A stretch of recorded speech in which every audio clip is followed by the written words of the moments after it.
Hello મિત્રો, તમારું સ્વાગત છે આપણી ચેનલમાં। આજે આપણે ધોરણ 8ના વિકાસ અસાઇનમેન્ટના ગણિતનો પ્રશ્ન 2અ આપણે ચાલુ કરશું। તો પ્રશ્ન 2અમાં પ્રત્યેક વિધાન ચાસુ બને તે ખાલી જગ્યા, તો આ ખાલી જગ્યાના આન્સર આપેલા છે। પછી આ પ્રકરણ 8, 9 અને 10નું આપણે સોલ્યુશન કરી દીધું। હવે આપણે પ્રકરણ નંબર 11થી આપણે સોલ્યુશન ચાલુ કરશું। તો એનો પહેલો દાખલો,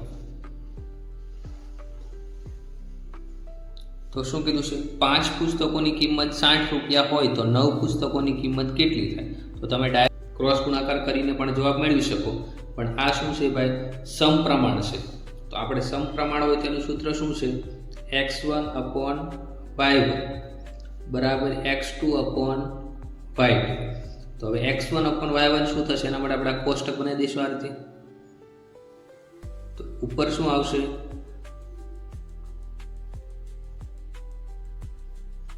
અહીંયા શું આવશે, પુસ્તક, અને નીચે શું આવશે, કિંમત। હવે 5 પુસ્તક કીધા, 5 પુસ્તકની કિંમત 60 રૂપિયા, તો 9 પુસ્તકની કિંમત કેટલી? તો આ x1 x2 y1 y2, તો x1 કેટલું છે આપણું 5, y1 કેટલું છે 60 રૂપિયા, x1 અને y1 બરાબર x2, x2 કેટલું છે 9 રૂપિયા અને y2 આપણે શોધવાનું। તો હવે આ બંનેનો ગુણાકાર થશે, 5 ગુણ્યા y2 બરાબર આ બંનેનો ક્રોસ ગુણાકાર અને આ બંનેનો ગુણાકાર 60 ગુણ્યા 9। હવે y2 સાથે 5 ગુણાકારમાં એ ક્યાં જશે, ભાગાકારમાં, તો 60 ગુણ્યા 9 છેદમાં કેટલા થઈ જશે, બરાબર આ y2 એમ નામ થશે, 60 ગુણ્યા 9 y2 સાથે શું છે 5 ગુણાકારમાં એ ક્યાં જશે, ભાગાકારમાં। હવે 60ની જગ્યાએ 12 પંચા 60, 5 5 ઉડી ગયા, તો વધ્યું શું 12 ગુણ્યા 9, તો 12 નવા કેટલા થશે, 108 રૂપિયા।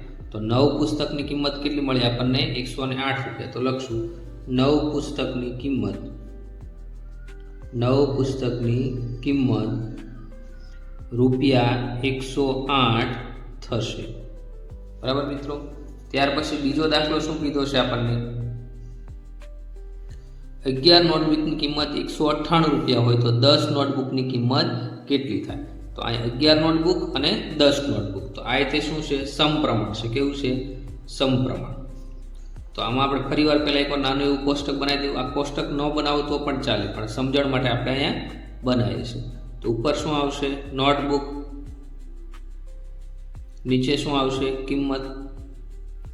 હવે 11 નોટબુક હતી તો એની કિંમત કેટલી હતી, 198 રૂપિયા હતી।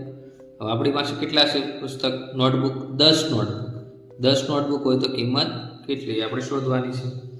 તો હવે પછી આ ઉપર છે ને આપણે શું કહી જઈશું, x1 x2 y1 y2, તો આપણે સૂત્ર લખી નાખશું, x1 ના છેદમાં y1 બરાબર x2 ના છેદમાં y2, આ સમપ્રમાણનું સૂત્ર છે। હવે x1 ની કિંમત કેટલી છે 11, y1 ની કિંમત કેટલી છે 198 બરાબર x2 કેટલું છે 10 અને y2 આપણે શોધવાનું। તો પાછા આના ક્રોસ ગુણાકાર કરી દો, તો 11 ગુણ્યા y2 બરાબર 198 ગુણ્યા 10। હવે y2 સાથે 11 શેમાં છે, ગુણાકારમાં, તો એ ક્યાં જશે, ભાગાકાર, તો 198 ગુણ્યા 10 છેદમાં શું થઈ જશે, 11। હવે 198 ગુણ્યા 10 કરશો એટલે કેટલા થઈ જશે, 1980, એને આપણે કેટલા વડે ભાગવાના, 11 વડે। તો આનો તમે ભાગાકાર કરશો તો તમને 180 રૂપિયા મળશે। કેટલા રૂપિયા, 180 રૂપિયા। તો શું લખશું, 10 નોટબુકની કિંમત કેટલી થશે, 180 રૂપિયા। તો નીચે લખી નાખીએ આપણે, 10 નોટબુકની કિંમત રૂપિયા 180 થશે। ત્યાર પછી દાખલા નંબર 3, 9 માણસોને એક દિવાલ છણતા 6 દિવસ લાગે છે, તો 6 માણસોને તે કામ પૂરું કરતા કેટલા દિવસ લાગે? તો મિત્રો 9 માણસો હતા તો 6 દિવસ થયા, અહીંયા માણસો ઘટી ગયા તો કામ કરવા પણ શું લાગશે, વધારે દિવસ લાગશે। તો આ શું થયું, વ્યસ્ત પ્રમાણ છે, કેમ કે આમાં વધારો ઘટાડો છે તો એને કેવું પ્રમાણ કહીશું આપણે, વ્યસ્ત પ્રમાણ છે। શું છે, વ્યસ્ત પ્રમાણ। તો પહેલા આપણે આનું કોષ્ટક બનાવી દઈશું આ રીતે।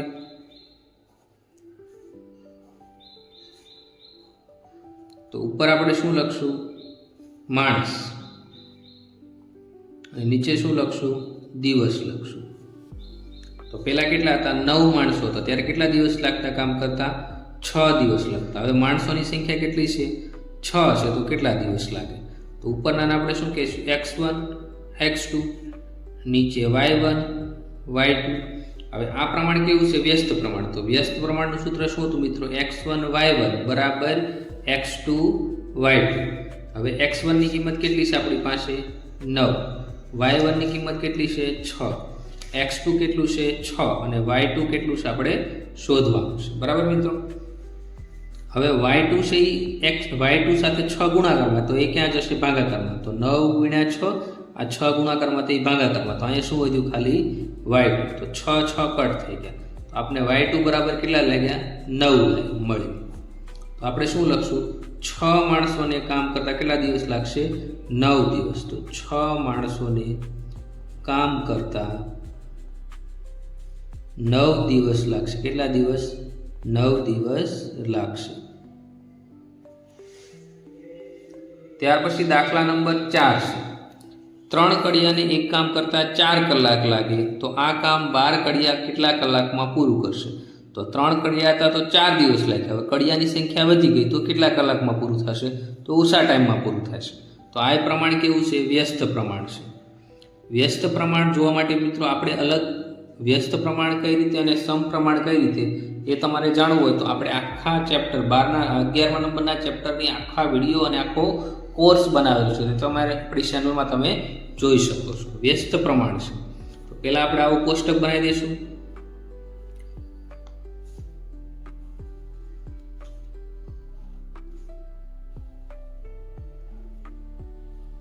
તો ઉપર શું આવશે? કડિયા. કડિયાની સંખ્યા. નીચે શું આવશે? સમય કલાકમાં. તો પહેલાં કેટલા હતા? 3 કડિયા. તો કેટલા દિવસ, કેટલી કલાક લાગતી? 4 કલાક. હવે કડિયાની સંખ્યા આપણે 12 કરી દીધી, તો કેટલા કલાક લાગે આપણે શોધવાનું. તો ઉપર આપણે શું કહી દઈશું? x1 x2. નીચે શું કહી દઈશું? y1 y2. બરાબર મિત્રો? હવે વ્યસ્ત પ્રમાણ છે એટલે સૂત્ર શું આવશે? x1 y1 બરાબર x2 y2. x1 કેટલા છે? 3. y1 કેટલા છે? 4. હવે x2 આપણું કેટલું છે? 14. y2 આપણે શોધવાનું છે. હવે 3 ગુણ્યા 4 y2 સાથે અહીંયા 12 છે, સોરી y2 મિત્રો કેટલા છે? 12. 12 ગુણાકારમાં એ ક્યાં જશે? ભાગાકારમાં. બરાબર y2. હવે 12 ની જગ્યાએ 3 ગુણ્યા 4 લખી શકો આપણે, તો સરખા કટ થઈ જશે. 3 3 કટ થઈ ગયા, 4 4 કટ થઈ ગયા. હવે કાંઈ ન વધ્યું હોય તો કેટલા વધ્યા હોય? 1. તો y2 બરાબર શું થશે? 1 આવ્યું. તો જ્યારે 12 કડિયા હોય ત્યારે કેટલા કલાકમાં કામ થઈ જશે? 1 કલાકમાં. તો લખશું 12 કડિયા કામ કરે તો 1 કલાક. કેટલા કલાક? 1 કલાકમાં કામ પૂરું થશે. કામ પૂરું થશે. ત્યાર પછી 5મી ખાલી જગ્યા. જો x અને y સમપ્રમાણમાં હોય. સમપ્રમાણ માટે સૂત્ર શું છે મિત્રો? x1 ના છેદમાં y1 બરાબર x2 ના છેદમાં y2. તો આમાં શું આવશે? x ના છેદમાં y અચળ. 6ઠ્ઠી ખાલી જગ્યા. જો x અને y વ્યસ્ત પ્રમાણમાં હોય તો ખાલી જગ્યા અચળ હોય. તો આપણું વ્યસ્ત પ્રમાણનું સૂત્ર શું છે? x1 y1 બરાબર x2 y2. તો આમાં શું આવશે? x અને y આવશે. x ગુણ્યા y. 7મો દાખલો શું છે? x અને y સમપ્રમાણમાં. તો મિત્રો સમપ્રમાણનું પહેલા આપણે સૂત્ર આવડવું જોઈએ. સમપ્રમાણનું સૂત્ર શું છે? x1 ના છેદમાં y1 બરાબર x2 ના છેદમાં y2. જો x બરાબર 5 હોય તો y બરાબર 25. જો x બરાબર 15 હોય તો y બરાબર કેટલું? તો મિત્રો આમાં આપણે જેવું લખતા તેવું પહેલાં આપણે લખી નાખશું. પહેલો x એટલે આપણે એને x1 કહીએ એટલે 5, પહેલો y એટલે એને y1 એટલે 25 થઈ ગયું. બીજો x એટલે એને x2 કહી દઈશું, એની બરાબર કેટલું લખશું? 15. અને y એટલે શું થાય? y2. એ આપણે શોધવાનું છે. તો હવે સમપ્રમાણનું સૂત્ર લખી નાખશું. x1 ના છેદમાં y1 બરાબર x2 ના છેદમાં y2. હવે x1 ની કિંમત કેટલી આપણે ધારી છે? 5. y1 ની કેટલી છે? 25. x2 એટલે કેટલા છે? 15. અને y એટલે y2. એ આપણે શોધવાનું છે. એમ નામ રાખશું. હવે આ બંનેનો ક્રોસ ગુણાકાર 5 ગુણ્યા y2 5 ગુણ્યા y2 અને આ બંનેનો ક્રોસ ગુણાકાર 25 ગુણ્યા 15 25 ગુણ્યા 15. y2 સાથે 5 ગુણાકાર હશે તો એ ક્યાં જશે? ભાગાકારમાં. એટલે 5 નીચે આવી ગયા. હવે 25ની જગ્યાએ શું થશે 5 ગુણ્યા 5 25 25 5 5 કટ થઈ ગયા વધ્યું શું અહીંયા y2 બરાબર 15 5 15 5 કેટલા થાય મિત્રો 75 તો શું આવ્યું y2 બરાબર 75 હવે y2 એટલે જ આપણો શું છે y તો y ની કિંમત કેટલી મળશે આપણને 75 તો y બરાબર શું થઈ ગયું 75 તો એ આપણો આન્સર થઈ ગયો ત્યાર પછી દાખલા નંબર 8 એમાં શું કીધું x અને y વ્યસ્ત પ્રમાણ તો વ્યસ્ત પ્રમાણનું સૂત્ર પહેલા મિત્રો લખી નાખો x ગુણ્યા y બરાબર x ગુણ્યા y આપણે આને સરળતા ખાતર x1 કહી દઈએ અને y1 કહી દઈએ અને x2 કહી દઈએ y2 કહી દઈએ જો x બરાબર 10 તો આ x1 બરાબર કેટલું થઈ ગયું 10 થઈ ગયું y બરાબર 300 તો y1 બરાબર 300 જો x બરાબર 200 તો x2 બરાબર 200 કરી દઈએ આપણે x એટલે x2 લઈ લઈએ તો y શોધો તો y બરાબર y2 એ આપણે શું કરવાનું છે શોધવાનું હવે આપણે ડાયરેક્ટ કિંમત મૂકી દઈએ x1 ની જગ્યાએ 10 y1 ની જગ્યાએ 300 x2 ની જગ્યાએ 200 એમના ગુણ્યા y એટલે y2 આપણે એમ નામ રાખશું હવે y2 સાથે 200 ગુણાકારમાં તો એ ક્યાં જશે ભાગાકારમાં તો 10 ગુણ્યા 300 છેદમાં 200 બરાબર y2 હવે 0 0 આપણે કટ કરી દઈએ કટ થઈ ગયા હવે આ 10 ની જગ્યાએ શું લખશું 5 ગુણ્યા 2 5 તો 10 થાય તો 2 2 કટ થઈ ગયા વધ્યું શું 5 ગુણ્યા 3 5 ગુણ્યા 3 એટલે કેટલા થશે 15 તો y2 એટલે કે y બરાબર આપણે કેટલા મળ્યા 15 તો એ આપણો શું થઈ ગયો આન્સર થઈ ગયો ત્યાર પછી પ્રકરણ નંબર 12 ની ખાલી જગ્યા તો x2 + x - 6 તેમાં એક તમને અવયવ આવશે x + 3 તો મિત્રો આપણે પહેલા લખી નાખશું x2 + x - 6 તો આનો એક અવયવ તમને શું આપ્યો છે x + 3 તો નીચે લખી દઈએ x + 3 હવે અહીં તમને માઇનસ નીચેની આપી છે તો આપણે 6 લાવવાનો તો 3 ને કેટલા વડે ગુણી તો 6 આવે તો 2 વડે તો બીજો અવયવ શું થશે x - 2 કેમ કે અહીંયા માઇનસ છે તો એક અવયવ x + 3 અને બીજો શું થશે x - 2 હવે આ તમારો જવાબ બરાબર છે કે ખોટો છે તે કઈ રીતે મેળવશું તો આ બંનેનો ગુણાકાર કરી દઈએ તો x સાથે આખું પદ ગુણાશે x - 2 વત્તા 3 સાથે આખું પદ x - 2 હવે x ગુણ્યા x એટલે x નો વર્ગ માઇનસ 2 ગુણ્યા 1 એટલે 2x વત્તા 3 ગુણ્યા x એટલે 3x અને 3 દુ કેટલા થઈ ગયા 6 એટલે -6 તો x વર્ગ માઇનસ પ્લસ માઇનસ એટલે કેટલા થશે 2x માંથી 3x બાદ કરો તો 2 માંથી 3 કાઢો એટલે 1 એટલે